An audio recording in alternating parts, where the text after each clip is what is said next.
vortex rather than the stuff that we've put in there, or the relationship, or the bodily condition. Is that something? Well, it's a shorter trip, because if you need to envision the stuff in order to evoke the feeling, in the envisioning the stuff, it could go badly for you. Right. But if you have isolated the feeling and you're reaching for the feeling will then engender the thought. In other words, the feeling can drive the thought. Now, technically speaking, the way it works is you think and then you have a feeling response. But if you can linger in the feeling response, then you hold yourself in the vibrational place where law of attraction will now bring you the next thought that matches the thought that engendered the feeling response. Did you get that? We'll say it one more time. When you think a thought, first of all, the feeling, the emotion that you have is response to the thought. But even more, it's response to the two thoughts that are going on. It's the response to the two vibrational vantage points. There is the vantage point of the source within you, and there's the vantage point of you, and your emotion, your feeling, is what those two thoughts accomplish as they blend or don't blend together. So feeling follows the thought. So you think and feel and think and feel and think and feel and think and feel, but before you know it, you're feeling and thinking, feeling and thinking, feeling and thinking, feeling and thinking. You see what we're getting at? So if you deliberately think the best feeling thought that you can find, which causes you to feel, and then you enjoy the feeling, you milk the feeling, you talk about what it feels like to be secure, you talk about what it feels like to know. You milk it, you enjoy the feeling, so you hold yourself in the feeling longer. That means you hold yourself in the vibration longer. Now, law of attraction is responding to the vibration that you've discovered longer, and now it's bringing you more thoughts, more vibrations that match those, and off you go. So earlier you were asking us to recall a high-flying moment. Would you say that using memory or using present moment experience that we find easy to appreciate, is that the easiest way into the vortex? And then we really think that if you are now you're alerted to the idea of it, and so you're watching for a high-flying moment, that when you find one, it would be an easy way to maintain it. Trying to remember one could accomplish the same thing. In other words, whether you're discovering a new one or remembering one you've already lived, you're still focused upon a feeling which will solidify a vibration which will produce more. Is this now you can do this from outside the vortex or inside the vortex? Well, here's what we are submitting. Let's say that you're just bipping along and you're not really in the vortex. Let's say you've been visiting with friends, paying your bills, listening to the news somewhat, observing a not very good weather day, and let's say that you're not necessarily in the vortex and not really aware whether you are or not trying to be in. There's nothing that will keep you out of the vortex longer than being aware that you're not in and trying to get in, because it's like noting your failure. It's trying too hard. So what do you do in that scenario? So what we are encouraging is that you just sort of give it a rest and make peace with what is, and say things to yourself like, all things in good time, and I'm right on track, and things are working out fine, and things are getting better. In other words, just try to give yourself a break. Even better, meditate or do things. That's why runners are often in the zone. That's why people who spend a lot of time on the road are often in the zone. In other words, do something that sort of takes you away from the details of what might be bothering you.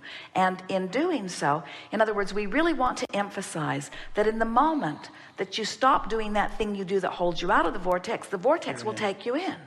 So meditation stops thought, which stops resistance, and in you go. Listening to music that makes you feel good can take you in. In other words, there are all kinds of things that you do. We're just encouraging you to watch for them and to do them more often.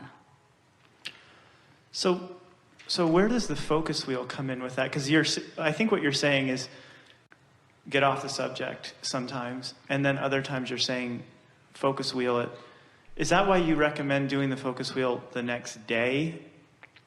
Well, I mean, you don't necessarily recommend it, but you're saying this is what Esther does. She walks around, she writes down. Well, think about the sequence of events that we are encouraging. First, basking yourself asleep, then appreciating yourself awake, and then from somewhere near the vicinity of the focus wheel, now addressing things that yesterday felt off from your now place of being closer to the vortex. In other words, it's like waiting until life gives you an easy entry to the vortex, and then milking being in is a much better approach than discovering yourself outside and trying to demand yourself in. It's like the difference between knowing someone, shouting at yourself in the mirror or at a friend, get happy, don't you know you create your own reality, get happy, and just finding a moment where you feel happy, because there are so many moments that feel happy, aren't there? Don't you have a moment or two, a happy moment or two naturally in every day? Do you? Or don't they show up every now and again? And so what we're suggesting is, when one shows up, grab it, identify it, recognize it, describe it, milk it, maintain it, practice the vibration of it, and then more like it will show themselves to you immediately. So then it's accurate to say, don't try and do a focus wheel from outside the vortex to get in. Well, what we've noticed, as we speak what we know, and then we visit with you who are making your effort to then know what we know, we notice that almost every time we offer a process, you try so hard you counteract the effect of the process. So in the beginning we said, when you want it and believe it, it is. But it's one thing to want to believe it, and it's another thing to believe it. And wanting to believe it when you don't believe it can reach the point of being counterproductive. So sometimes it's better just to leave the desire there, non-contested, and in your non-contesting of it, the universe will show you a reason to believe it. The best common or chronic emotion that we would encourage that you hang around in is one of hope.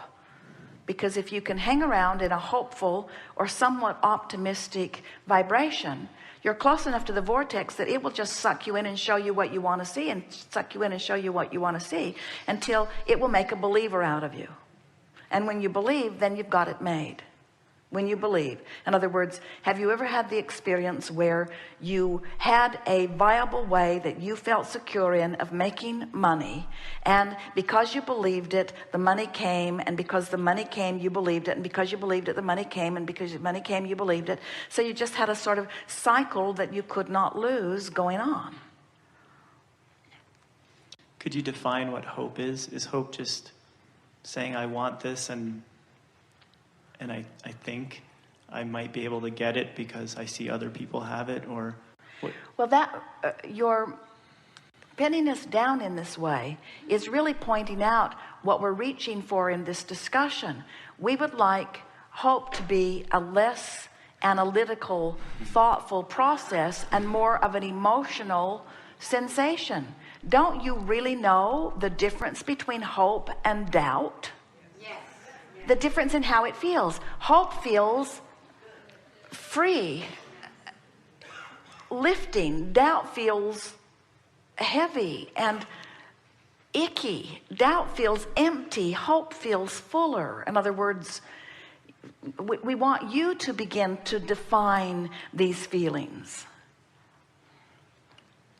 Haven't you had the experience of feeling pretty good and then have someone walk into your life and deliver negative commentary about something, and at first you feel a sort of aversion to it, and then out of politeness you settle into it, and then as you listen a little longer you feel a less good, and the longer you listen the less good you feel, and before you know it they've hooked you and now you're contributing. But you can just feel yourself emptying out. You can just feel yourself emptying out. You can feel the life being sucked right out of you with this conversation. You can feel it happening, you see.